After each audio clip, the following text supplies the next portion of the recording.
season, and we got a grant for it. Yeah, that's beautiful. This is our tomato house. Got a degree, went and worked in the financial institution, and was like, man, this is like killing my soul. Those are like nice sizes right now.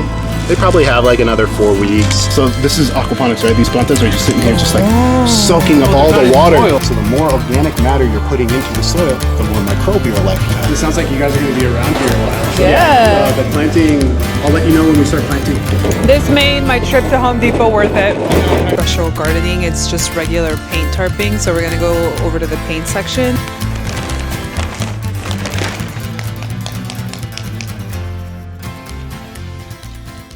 ¿Qué onda, familia? It's your girl, Diana La Creative, coming to you on a Friday. Right now, we are at the Rustin Walkway, which is a really special place in Tacoma. You can see in the background, beautiful Miss Mount Tahoma, just giving us views. I want to circle back with you guys and give you a quick introduction to the video you're about to watch. So today, we're going to be checking out De La Mesa Farms, which is a local Latino-owned farm in the city that we live in, Tacoma, Washington. We're really excited to go because we've been trying to connect with local organizations in the community that speak to our interests, that connect us with people from our culture. We actually came across this farm at a farmer's market. G performed at the market and we met the vendor that was selling some of the products from their farm. And G sent them a message and shared that we both create media and that we'd love to collaborate with them. And they said yes. And so they've invited us to check out their farm today, and that's what you're going to be watching. We're both really excited for this collaboration, especially because if you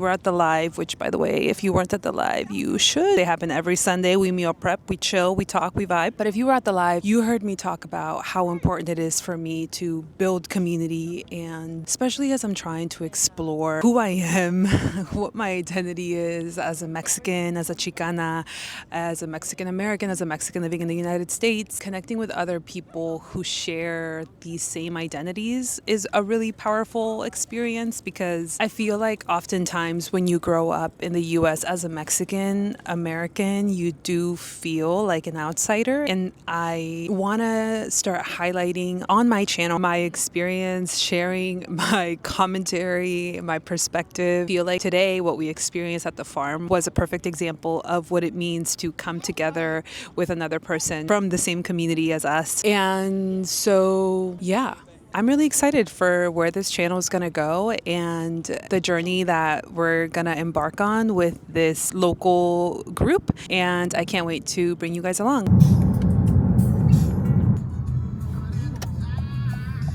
So we just made it to their house. I'm not sure how much of this I'm going to record actually, because I realize it's their house, but I'll definitely ask them for permission and see what they let us. But let's go check it out. Yo, I always get so shy when I'm like about to meet someone. Thank God I'm bringing G, who's like very, very talkative. Let's go. Diana, nice to meet you. Mucho gusto. Yeah, we just wanted to meet you guys. I know I sent by the email. Like, Dan and I, we do media. We're getting ready to do a tour with them. Just gonna show you guys the farm, and then I'll circle back with you guys. All right. So start us out. Like, how big is your farming area? Yeah, so we're at 83,000 square feet exactly. And basically when I came here, there was a lot of grass and there was a lot of shrubs and stuff like that. So one of the first things I did was to try to amend the soil. So I built this chicken tractor. Okay. And then I just started rolling the chickens all around. So what does that do? Amend the soil. So we're trying to put nitrogen back in there. You know, they're picking and pecking, doing their job. We're giving them feed. They get some treats sometimes. And I just move that thing, you know, every day I can, or like every week right now is kind of what I'm doing. Okay. Once I ran the chickens, we start tarping the areas. And we'll tarp like these guys. It definitely keeps all of our beds nice and weed-free and ready to plant in. If we're to pull back some of these tarps, we should be able to just add a little bit of soil, and then we can actually seed into it. We don't use any tractors or anything, just wheelbarrows. Wow. I love it. All by hand. This guy I just built last season, and we got a grant for it. Yeah, that's beautiful. This is our tomato house and our overwinter stuff. So what are you growing in here? This is like kind of our base for our salad mix. This is an overwinter green, and it just grows so prolific and well. Yeah. So that's kind of a base for our winter salad mix. Can you take a picture of that? mustard greens. These are gonna be a little bit more spicy greens. Like It's gonna go in there. I go and I get some pork jowl from the lady and do a saute. Tastes like too bad, mustard. right? It's mustard green. Yeah. Oh yeah, that's interesting. Never had them. This was something I had to relearn, right? Because I grew up in California. I was in Hawaii, so I had to come here. This is your first time in the Pacific Northwest? First time growing in the Oh, Pacific wow. Northwest. Yeah, I've had to learn all of these new crops, winter crops, and all these different strategies to keep things alive over winter. Kale, overwinter kale, it's going to flower now. We'll cut the flower, sell it at market next weekend. Celery, spinach. We just started planting our spinaches. This is the Salanova. In the back, we're trialing a new variety of arugula. So we do just like a little patch, just to see if it works. Chard, we were trying to grow the chard over winter. But this is basically our tomato house. So you can see like all our tomato hoops. Oh we yeah. have there. I need to install more lines. We just planted tomatoes this week.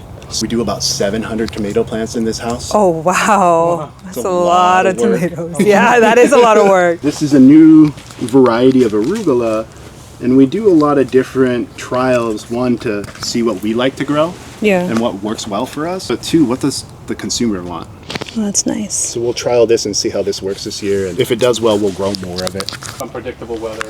You Yeah. never know. Yeah, I mean, what was it, like 20 degrees for like 3 weeks? Yeah. And then yesterday it was like 60 degrees. That fluctuation in the temperature, right? And like it'll start to make it go to flower. That is what you guys are doing, right? Like as farmers adapting to this climate change of these like moving Yeah. temperatures and It's been so difficult to try to adjust. Hawaii was way different. It stayed at like 70 all the time. So you've been farming in Hawaii for how long now, or overall? My dad owned a landscaping company. I would go out and do happiness and Oh, that kind okay. of stuff. I Yeah, loved yeah. landscaping all through the Central Coast of California. Yeah, I didn't think that this was my thing, right? And I didn't want to be like my parents. You know what I mean?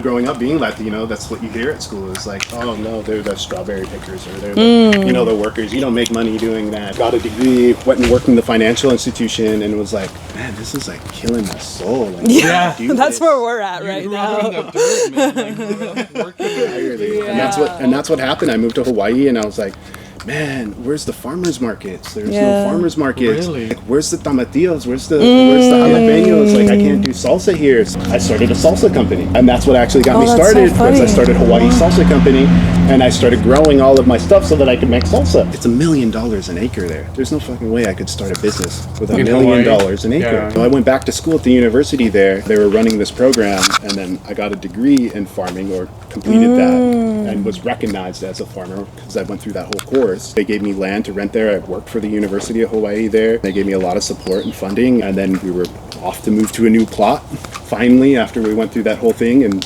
working for the university, and then pandemic hit. So I had been able to go through that course, accumulate enough money to purchase this place. It was all That's meant to awesome. be. It was. It was all meant to be. It That's really awesome. was. You've been doing this for like what, 10 years, the whole process? 2016 is, yeah. Started in my backyard, 800 square feet, and yeah, my backyard's gotten a little bigger now. This is so cool, you all. I love it. What are you growing this patch over here? It looks like Yeah, we follow a pretty strict crop rotation, and that's something I picked up in Hawaii. Hawaii doesn't get cold, so they have a lot of pest and disease problems, and I was very fortunate to have that experience. Work there in that kind of condition, but then work at the University of Hawaii and be around a lot of researchers. So part of the crop rotation is like, it'll help you to get to know different species of plants. That way you can crop rotate them the right way. So everything we had here and over here this year was brassica. broccoli, Yep. cauliflower. Yeah. Okay. Yeah. Cauliflower, kale. Kale, What are these guys? I always forget the little bolitas. Freaking Brussels sprouts? Brussels. Yeah. Radishes are actually a brassica as well. Okay. Anything in the radish family is a brassica as well. Okay. The mustard greens are brassica. Bok choy, cabbages. So yeah, we try to keep that all grouped together, right? They're also heavy feeders. So they take a lot of nutrients out of the soil. These are some of the leftover ones, but like they're getting frozen now. You want sister? Yeah, going for it. But they're sweeter. Just gonna munch here. We'll get ready to take them out. But the frost comes, it gets so cold, and that's what you're seeing. Is it just like That's really burns good. the tips. That's really good. Wow. So now what we're doing, after we plant brassica and like heavy feeder, we're planting carrots. This is your carrot house? And this is one. If you guys want to take a step in here. Ooh. So those are radishes and Hakurai turnip in there. Some more brassica. We had planted earlier winter carrots and then they just failed. So those things are like 21, 30 days, right? Yeah. Quick succession to try to like make up for the loss of carrots we'll have there. Oh, look at that. Oh, They're dang. growing. Those are like nice sizes right now. They probably have like another 4 weeks. Wow. They'll get up to here and then we'll take off the tops and then it shoots the energy back down and then these guys will start to get all big. I love seeing before you see them in a grocery store and then after what it looks like. Right? Because people don't typically know they like grow like this. Yeah. It's like people who eat chicken but they've never seen a chicken being taking their feathers out, getting their heads cut off. I grew up in Mexico seeing that shit like oh, vamos a comer este pollo today. Yep. I hate that. Oh. You boil it in water so you can take the feathers out. My grandparents come every now and then. They've got visas to come visit, and my grandma figured out a way to get a chicken. Of course, I named the chicken and I befriended it, and Of course you then did. and then of course days later we're eating chicken noodle sopa de pollo, and I'm like, Grandma, el pollo. It's Juanita. Yeah. This is actually really old and it's just been cranking. We've been harvesting off of it. It's charred. The leaves were like big initially and it kind of got knocked back. We harvest on this all winter. We're getting ready to take this guy out. We knew we were going to have some hot weather and he planted carrots in here. Little guys getting in.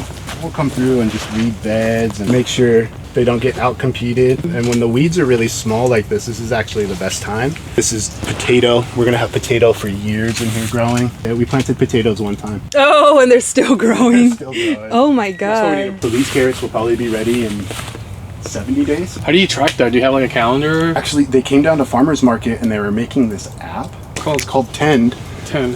for farmers. And I've been using this for a couple of years now, but it'll do all that for you. Yeah, like this is on our list today, right? We're supposed to be doing like salads, salanovas, and like, Well, that's cool. and then we'll click on it and it'll tell us we planted today. It's gonna take 75 days until we harvest and stuff. And then That's cool. we try to upload it and then keep that data. Really good in Hawaii because it's super consistent. But here, you know, during the winter time, the data is way different, and that's like what I needed to track. Dialing in the dates and like the grow times and stuff for farmers markets. Having that data per variety, because there's so many different varieties that grow at all, made our process a lot easier too. But that tinned for farming. Dang, in the summer these houses must get so hot. They are, and we have to clamp them, keep the sides up, right? All of this was brassica, and now we're coming with our successions. Lots of overwinter carrots we're doing, spinach that we're doing as well. These guys aren't like the heavy feeders like the brassica is, so we're able to put more nutrients back in the soil as well, and then throw off any pest or diseases we might have. These are radicchios. They actually handle the colder weather really well, and we'll throw these in our salad mix as well. Those are beautiful. They look like roses. Your girl is out here being a little farmer. No, but for real, this is so cool talking to this guy who's a farmer, a local farmer in a residential area. Y'all, we can grow our own shit. We just gotta get this knowledge. We gotta come together, but we can do this. This is super exciting. Now watch your head, we're doing repairs. It's normally much more organized. We're expanding and growing bigger. I do aquaponics, we do tilapia. Wow. We just removed all of our fish. You're completely renovating all this? Completely, yeah. We should have this whole first level completely done. And then Okay. I've started, this is my first design on this. We've started going up and Oh, doing that's so stuff that cool. way. That's beautiful. So you still do tilapia? Yeah, I'm gonna order more once this is all done and the water's all fresh. So this is aquaponics, right? These plantas are just sitting here just like soaking up Oh, all they're the not in water. soil. This is soilless medium. We're doing hydroponic lettuce over winter, and then we have like the light and the light mover. Dude, you're exploring different kinds of farming because this is a whole nother area of farming, right? Aquaponic farming. Yeah, this is, I was like, how do we do this over winter? Damn. This is all new. Right here, I had the little tubes and I cut the little holes in the tubes just to experiment, and they freaking grew. This is all our microgreens. So this is micro broccoli, radish mix over there. We got like romaines coming, more Wow. celery. We have spinach. You started here and then you take it over to the planet. Well, technically, we started over there, and see those tents? This is why we're upgrading, because we need more tents. We don't have enough room, and so come in here, and you can take a look. We plant everything right in here, and this is our germination chamber, is what we call it. Typically, we get plants to grow and germinate within 4 days. Whoa, is that how fast it usually does? If you're doing it right. The temperature has to be at like 70 degrees with humidity. And you can get it to germ in 4 days. If you're not getting it to germ in 4 days, we're not going to have healthy plants. It's going to cost us more money. We want stuff to come out 4 days, 5 days tops. So you have a whole schedule for it. Oh, to the hours sometimes. Tomatoes, all of that stuff gets planted here, and then when it's done, comes out right here. And so this stuff was just planted 217.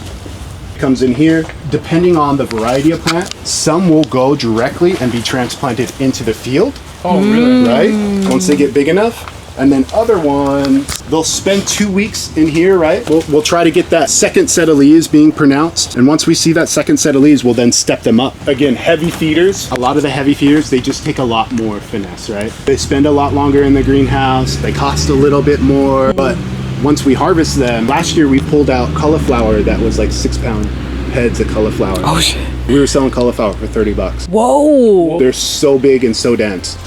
We can see the immediate need and what's coming up and how do we have to fill it out? Cool, cool, cool.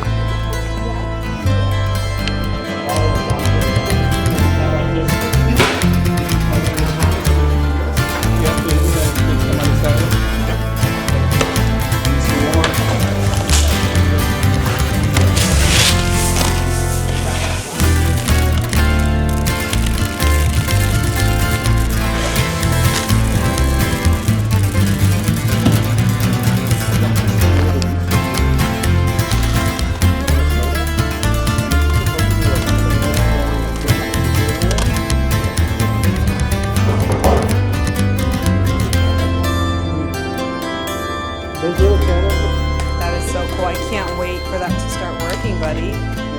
It's gonna be real cool. Oh wow, tomatillo. Yeah, that's a Milpa varietal. Wait, we can have all this? But yeah, I don't know if you need all of that, see, but like, go for it. And you can make your own tortillas and stuff out of next to this. Oh my goodness. It sounds like you guys are going to be around here a while. So Yeah. the planting, I'll let you know when we start planting. I think the planting's like that first week of April. The corn first, and you plant them, and you see how we have those 72 cell trays? And then in like 10 days, they should be ready to go in the ground. Okay. And then once you get these guys in the ground, you plant the tomatillo and you plant the calabacitas. And then after 2 weeks of planting this, 2 to 3 weeks, you then plant these guys in with the corn. And that's how you start your milpa. How do you know that the soil is good to go? Like, do you have to test it? I try not to disturb the soil. We just put the compost on top, cover it, and then like let it do its thing. Should I cover it first so that the grass dies? Mm-hmm. Okay. I would start covering it, or you can compost it and then cover it, whatever. If you want to do it like right now, just to get it going, go ahead that's and what I'm cover thinking. it. Make your beds, right? Because you can see, can I show you like Yeah, right here? yeah. So like we have this whole thing covered, and then we pull back, we make our beds. So this is a bed. We have 30 inches, 17-inch walkway. 30 inches, 17 inches. Typically for a 50-foot bed, we do like 10 wheelbarrow loads of compost. On top of the earth or whatever. You don't dig it. I know, I'm over here trying to figure out.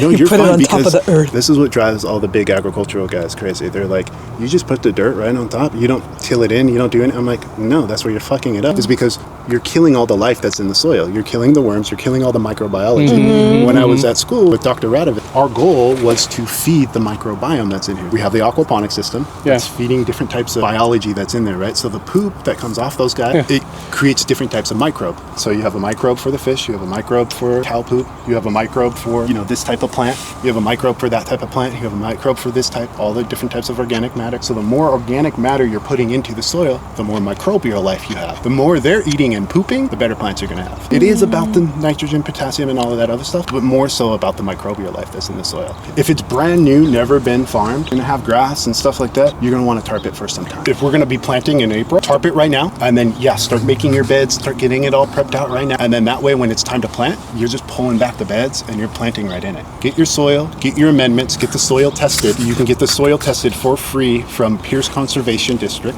Okay. And they will do like 5 free tests a year. Then you know how much amendments you're going to need. If you're not going to do the chicken method and let the chickens go run there. Can't do chickens right now, man. Yeah. That's a whole family member right there.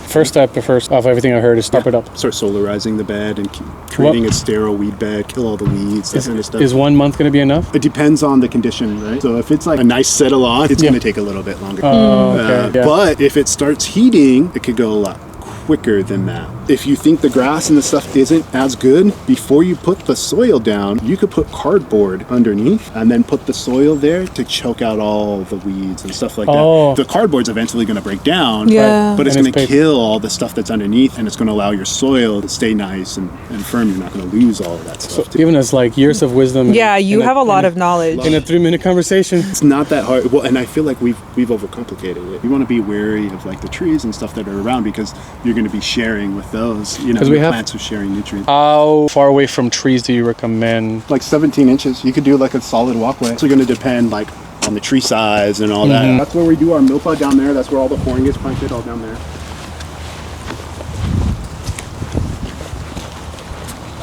Aquí tenemos el ajo. Oh, my bad. No, estás bien. Our little patch of garlic. That's cool. I didn't even know. We've been saving seed from, and last year everybody kept taking the seed to market and selling it, and we were trying to save it. So this is like our little patch. I'll show you guys down here too. Yeah, you see how we just carpet up? And see, we've already put tons of compost down, right? So yeah. We cover cropped here because we wanted to put down more organic matter, right? Feed the microbes. So this was a cover crop. This was like oats and peas, and we inoculated the beans with the seed. So then the root system actually creates like these little nodules, and it adds nitrogen into the soil. And then so we'll put the compost on. We're adding more nitrogen, feeding more microbial life. Cover cropping. We want to do it because we get a lot of runoff. So this will help us retain more water in the soil. We won't get all this runoff as well. And this is the tarping that you were... Yeah, and this is pretty simple. And then we just tarp the whole field, and then we won't put down 10 loads of compost anymore. We only probably do 2 or 3 now. But if it's a brand new area, you want to put down heavy composting. The tarping is actually pretty crucial too, because it's keeping all of this together, right? So the nutrients and all of that, the structure of the bed is being maintained here. As you can see, we didn't have a tarp there, so now it's all washed out. Talking to a professional who's been doing this for many years. You don't need to take a loan out. Right. I've helped a lot of farmers get started too. Yeah. I nerd out, so sorry if I talk too much about it. But that's No, we're going to start a little collective of farms. Well, that was extremely exciting and exactly where we needed to be. Like, holy... How are you feeling about all this? Excited. I love their background. Yeah. We're dealing with immigrants, former immigrants, children of immigrants, people who are up in Mexico, people who know what it is to feed the community. Their heart is literally where Our hearts are? our hearts are. Yeah, I am excited to partner up with them, see where this takes us. You know, I love to partner up with that, with people who have the same mission and vision as us. Nuestra gente, nuestra raza, feeding the community, housing the community. Like, this is the kind of stuff that we want to work on and help people out. Excited to what this partnership can bring, you know? Yeah, for sure. What do you think?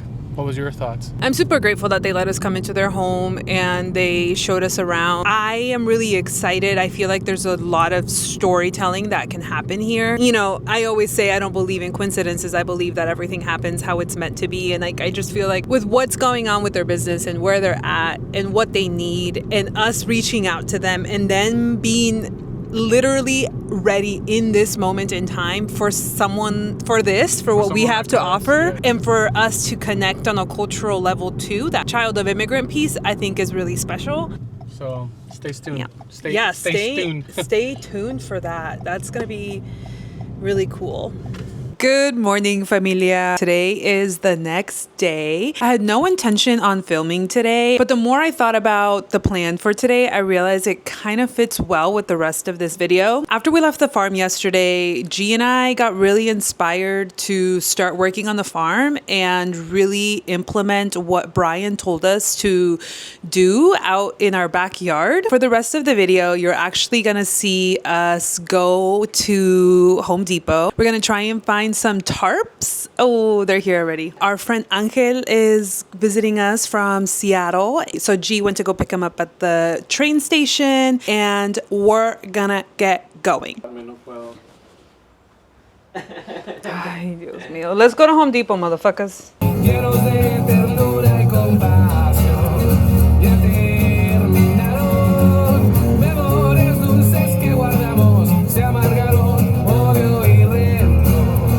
So we just got to my literal nightmare, Home Depot. Funnily enough, my dad used to bring me to Home Depot when I was younger, occasionally, and I just grew to hate this store. But now as an adult, we're gonna have to push through.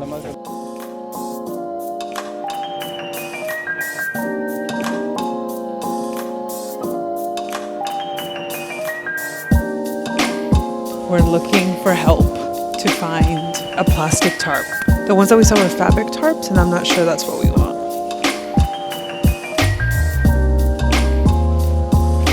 Were you called? Yeah, yes. Thanks. We are looking for... Okay, so it turns out the tarping is not special gardening, it's just regular paint tarping. So we're gonna go over to the paint section, but we're getting some anchoring stakes to hold down the tarp. They look like this.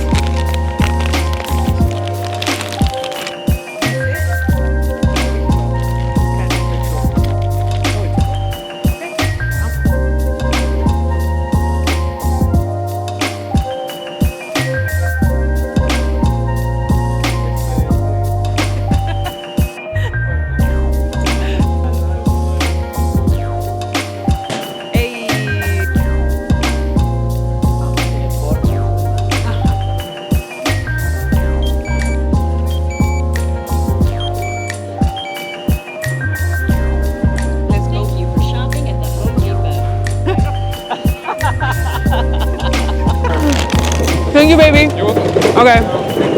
This made my trip to Home Depot worth it. Let's go home now. What's up, fam? So we're home now. We ended up getting just like a regular tarp. I don't know if I showed the cam or talked to you guys, but we ended up going to the paint section, and that's where we found the tarp. It doesn't have to be anything special. I think G messaged Brian, the farmer from yesterday, and that's what he told us. So we got, let me show you all. Plastic sheeting, 10 by 100. It has to be black. That's what's important. Pee-pee's ready to go. You want to go outside, Mama? Ready?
Ya me voy. No voy a hacer nada. Pero me enseñaste muchas cosas. Oh. Trabajos de hombre.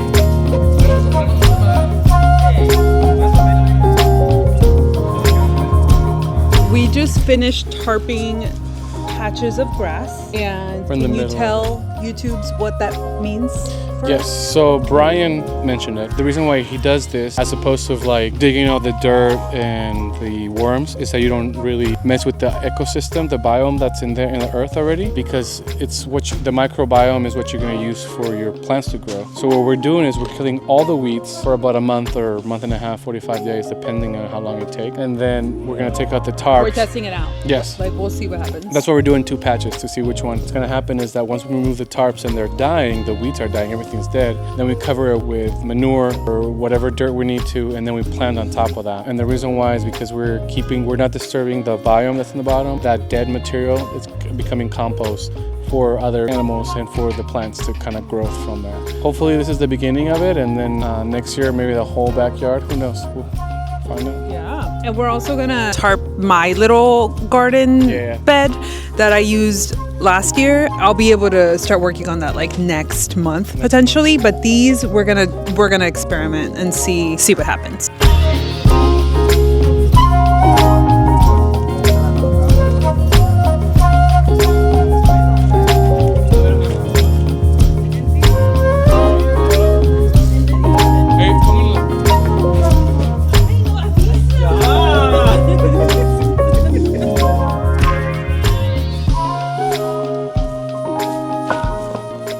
just finished. Well, I didn't really do very much. It was mostly Angel and G, even though he wasn't supposed to. Now we wait. Some time. We're going to be checking on those 2 big tarps over there that we've never gardened on before. Thank you so much for watching this video. It's honestly such a beautiful day here in Washington. I hope you guys enjoyed our experiments and our connections, trying to get together with the community and meet new people and learn new skills. This is going to be the end of the video. We'll see how things go. We'll keep you guys updated. I will see you guys in my next video. Gracias por ayudarnos. Neta no hubiera doblado mi tanto, pero estuve de güey. Mira, ella quiere ser la estrella. Oh shit.